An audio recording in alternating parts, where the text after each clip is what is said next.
Assalamualaikum guys, apa kabar? Moga-moga kalian diberikan kesehatan dan rezeki yang melimpah. Yo, kali ini Mimin mau nyeritain film baru nih guys, yaitu berjudul Holy Night Demon Hunter yang dibintangi oleh si tukang pukul Korea.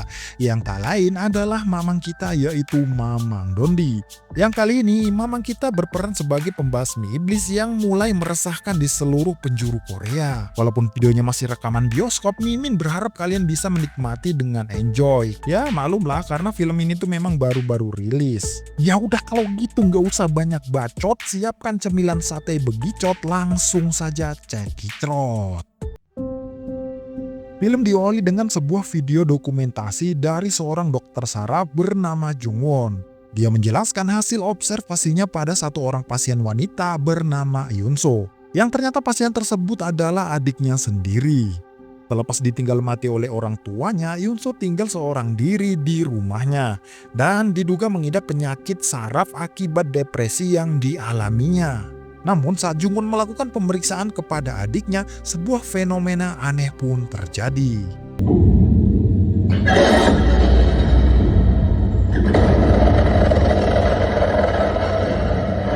Nah, Sid pun beralih kepada suatu ruko di suatu sudut Korea, atau lebih tepatnya kantor perusahaan jasa Ghostbuster. Yang saat itu mereka kedatangan tamu, yakni seorang petugas polisi bernama Kapten Choi yang membawa pria setengah baya bernama Jang Dosik, atau kita panggil saja dengan sebutan Mamat guys. Dan rupa-rupanya bos dari perusahaan pembasmi iblis ini tak lain dan tak bukan adalah mamang kita bernama Kang Bo. Tentunya ditemani dengan kedua pegawainya bernama Sharon dan juga Kim Gun. Maksud kedatangan Pak Mamat untuk meminta bantuan Kang Bo guna mencari anak gadisnya bernama Sujin yang hilang tak kunjung pulang ke rumah dalam beberapa hari. Mendengar permintaannya, Kang Bo merasa jika kasus pencarian orang hilang bukanlah ranahnya. Dan Choi pun menambahkan bahwa sebenarnya Sujin sudah diketahui di mana keberadaannya. Namun yang menjadi masalah, Sujin kini berada di sarang gangster. Yang diketahui kelompok gangster tersebut adalah kultus pemuja iblis. Yang mana kultus ini tuh melakukan berbagai aktivitas mistis di mana manusialah yang menjadi medianya.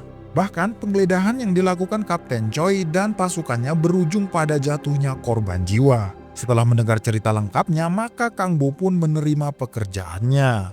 Tak lupa pula dia memberikan uang rokok kepada Kapten Choi. Yang rupa-rupanya Kapten Choi ini adalah agen pencari pasien untuk Kang Bo. Lantas Kang Bo pun mengajak anak buahnya untuk beraksi. Di Korea sendiri saat ini sedang diresahkan oleh aksi kekerasan yang dilakukan sekelompok gangster di berbagai penjuru Korea. Yang diduga mereka memperalat orang kerasukan untuk melakukan kekerasan bahkan sampai pembunuhan. Kepala polisi sendiri angkat tangan dengan kasus ini sampai-sampai meminta bantuan seorang pastor bernama Marco.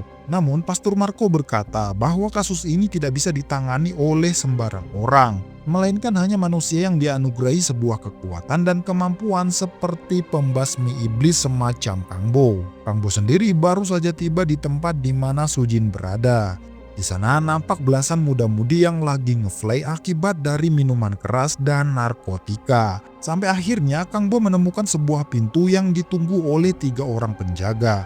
Dan ternyata pembasmi iblis ini rupa-rupanya punya jobnya masing-masing. Kim Gun sendiri bertugas sebagai videografer yang merekam atau mendokumentasikan setiap pekerjaan mereka. Seren sendiri dikaruniai bakat untuk merasakan kehadiran hawa jahat dengan indranya. Dia juga lah yang menangani orang kerasukan karena dia memiliki bakat sebagai seorang perukiah atau pakar pengusir iblis. Dan tebak coba apa job desk mamang kita ini guys? Ya apalagi kalau bukan kepalan tangannya atau tukang bogem.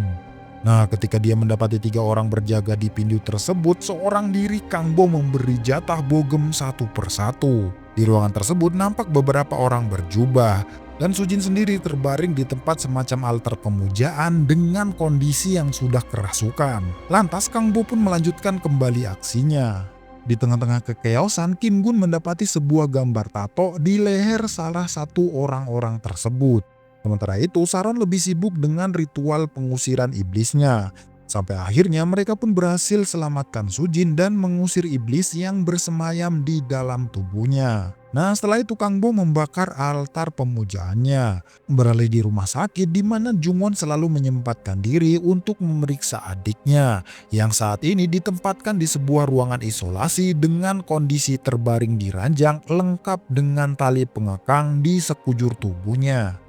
Semakin hari keadaan Yoon Sok kian memburuk yang membuat Jungwon sangat bersedih karenanya. Namun di pantauan kamera pengawas tiba-tiba saja Jungwon melihat adiknya tidak ada di ranjang. Sontak saja dia memeriksa ke ruangan isolasi. Namun Yoon Sok mendadak muncul di belakang Jungwon ketika Jungwon menoleh ke belakang.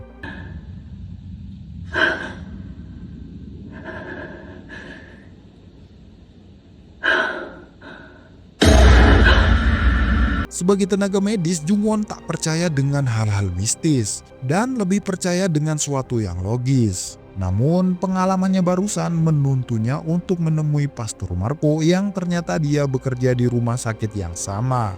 Jungwon menanyakan pendapat Pastor tentang kondisi adiknya. Nampaknya Jungwon mulai meyakini masalah adiknya bahwa masalah adiknya bukan ranah medis. Lantas Pastor Marco menyarankan Jungwon untuk menemui Kang Bo. Saat itu juga Jungwon menemui Kang Bo dan meminta bantuannya. Mengira Jungwon datang atas permintaan Kapten Choi, nyaris saja Kang Bo menerima pekerjaannya. Namun saat mengetahui jika Jungwon datang atas permintaan dari Pastor Marco, Kang Bo tiba-tiba saja merubah keputusannya. Sebelum pulang, Jungwon menitipkan video rekaman pemeriksaan adiknya pada Sharon, berharap Kang Bo merubah keputusannya.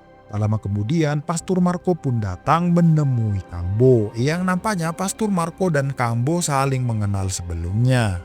Namun raut wajah kebencian terlihat jelas di wajah Kang Bo tatkala dia melihat kedatangan Pastor Marco. Entah masa lalu seperti apa di antara mereka berdua, namun yang jelas Kang Bo tetap menolak permintaan tersebut, sekalipun Pastor Marco bersikeras membujuknya. Nah, sedikit mimin ceritakan masa lalu seperti apa antara Kang Bo dan juga Pastor Marco sebelumnya. Di masa kecilnya, rupanya mereka berdua dibesarkan di panti asuhan yang sama bersama teman-teman kecil Kang Bo bernama Joseph. Pastor Marco sendiri memilih keluar dari panti asuhan dan hidup mandiri. Nah, begitu pula dengan Kang Bo dan juga Joseph yang memutuskan untuk hidup mandiri setelahnya. Singkat cerita, Joseph dengan gegabah melepas iblis Lucifer sampai merasuki tubuh Kang Bo, yang tanpa disadarinya Kang Bo membantai seluruh penghuni panti. Dan Joseph pula lah yang melepas hawa jahat di tubuh Kang Bo, yang lantas Joseph pergi entah kemana. Kang Bo pun menyalahkan Joseph atas kejadian tersebut. Begitu pula dengan Pastor Marco yang tak pernah sekalipun kembali ke panti asuhan. Sejak saat itu pula lah Kang Bo memutuskan untuk mendirikan jasa pembasmi iblis sampai saat ini. Yang diam-diam sampai saat ini Kang Bo masih memiliki kekuatan iblis Lucifer di dalam tubuhnya. Akan tetapi dengan masa lalunya tersebut, Kang Bo tak bisa memungkiri jika dia terus-terus saja kepikiran. Bergejolak hati nurani dan rasa kesalnya sampai akhirnya hati nuraninya lah yang menjadi pemenangnya. Mengesampingkan masalahnya dengan Pastor Marco dan memutuskan untuk memeriksa video yang diberikan oleh Jungwon. Nah, dari rekaman tersebut Jungwon pun bercerita. Semua berawal setelah orang tua Jungwon tiada. Ditambah dengan Yoon Sok yang terus kepikiran mempersiapkan diri untuk audisi yang akan dijalaninya hingga membuat Yoon Sok depresi. Sejak saat itulah perangai Yoon Sok mulai berubah. Dari video tersebut terlihat jelas kalau sebenarnya Yoon Sok sudah kerasukan iblis. Namun tanpa diduga Kim Gun mendapati suatu dari sebuah rekaman CCTV bahwasanya semua yang dialami oleh Yoon Sok berkaitan dengan kultus sesat tersebut. Untuk menghilangkan rasa penasarannya, saat itu juga mereka pergi menemui Jungwon bermaksud untuk berkomunikasi langsung dengan Yoon Sok. Kini bertemulah mereka dengan Yoon Sok di ruangan isolasinya. Awalnya Yoon Sok merespon dengan baik pertanyaan Sharon sekalipun dengan tatapan mata yang kosong. Namun setelah Sharon melafalkan bacaannya, sontak saja iblis yang bersemayam di dalam tubuh Yoon Sok menunjukkan kehadirannya.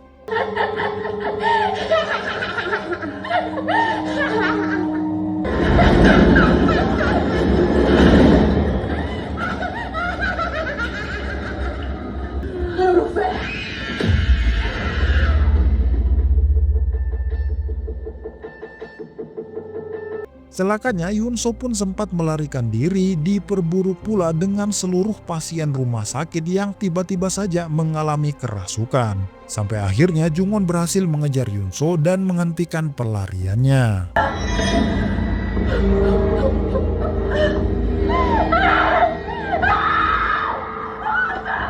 Melihat iblis yang bersemayam di tubuh Yunso dengan mudahnya menyebarkan pengaruh kepada orang-orang di sekitarnya, maka mereka pun memutuskan untuk membawa Yunso ke rumah Jungwon.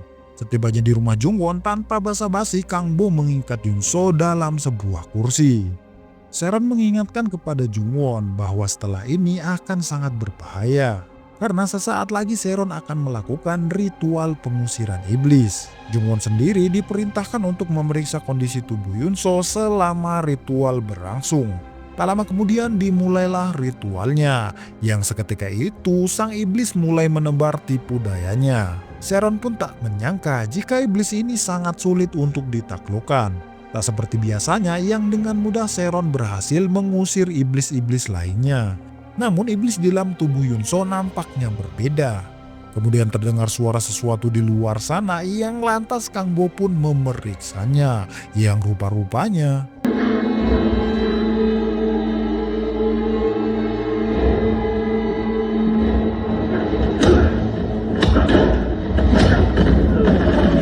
ternyata pasukan kultus sesat pun datang.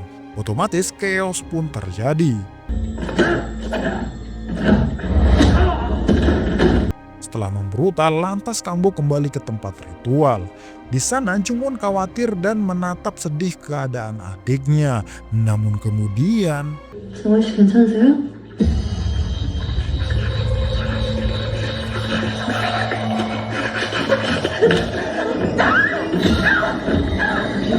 anjay, Jungwon malah kerasukan, kocak.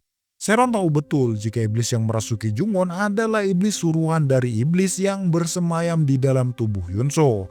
Melihat sang iblis sangat sulit ditaklukkan dan masih bisa menebar ancamannya di tengah ritual seperti ini, Seron meyakini bahwa ada sesuatu yang jauh lebih besar di dalam rumah ini.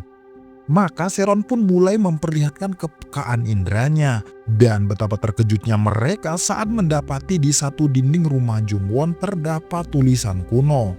Yang bisa jadi inilah sesuatu yang menguatkan sang iblis. Dan ketika Kang Bo merusaknya, Yunso pun mulai beraksi.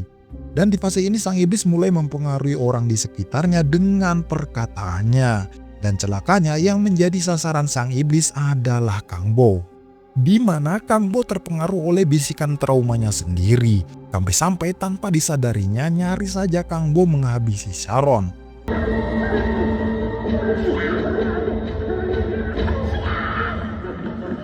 Lantas Sharon pun melanjutkan ritualnya. Namun Jungwon yang khawatir pada adiknya tanpa sengaja merusak segel garam yang menjadi pelindung keselamatan mereka. Sontak saja sang iblis langsung luasa terlepas dari ikatannya.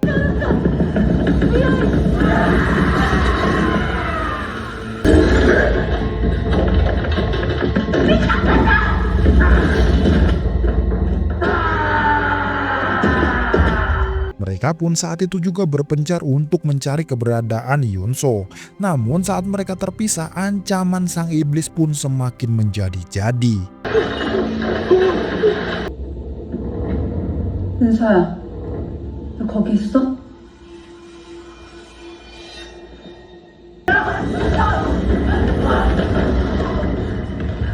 Melihat kekuatan sang iblis yang tak melemah-lemah, Sharon dan Kang Bo menduga bahwa masih ada sesuatu yang tersimpan di dalam rumah ini. Jungwon pun teringat perkataan anggota kultus yang menyamar ketika datang ke rumahnya. Mereka berkata bahwa mereka menyimpan sesuatu di dalam gudang. Lantas Kang Bo pun pergi memeriksa seorang diri, dan betapa terkejutnya Kang Bo saat mengetahui ruang bawah tanah gudang tersebut dijadikan tempat pemujaan oleh kultus sesat tersebut.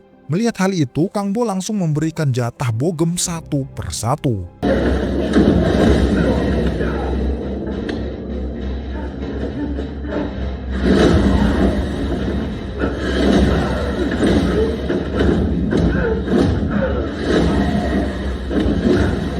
Kang Bo sempat terdesak, begitupun dengan kawanannya di dalam rumah.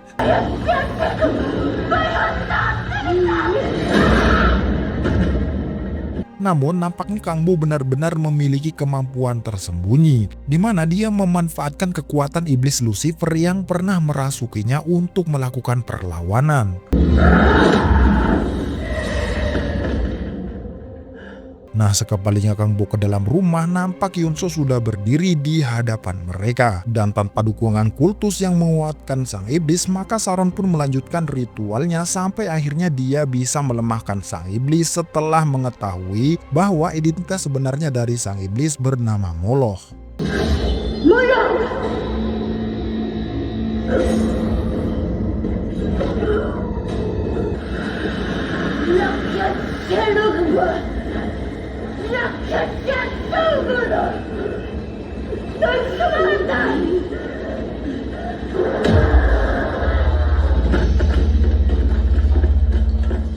Namun setelah separuh hawa jahat sang iblis terlepas dari tubuh Yunso, tiba-tiba saja Wanjir, sungguh di luar Nurul. Tiba-tiba saja portal neraka terbuka lengkap dengan sang raja neraka yang menunggu di dalam sana. Sebisa mungkin mereka pun mempertahankan tubuh Yunso yang akan dibawa sang iblis untuk kembali ke kampung halamannya. Walaupun mereka tertatih-tatih dan berkali-kali terlempar, pada akhirnya mereka pun berhasil menyelamatkan Yunso. Ditutup dengan sebuah kepalan tangan Kang Bo yang benar-benar di luar Nurul tatkala dia menghantam sang raja neraka begitu saja.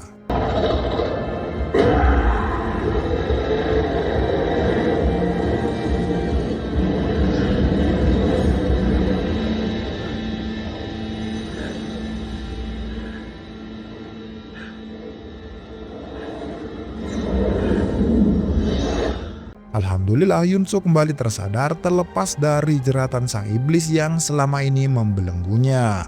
Di akhir film, Kang Bo dan kedua rekannya pun mendatangi markas pusat kultus sesat tersebut. Yang lantas tanpa ampun Kang Bo pun memberi jatah bogem dan film pun akhirnya berakhir.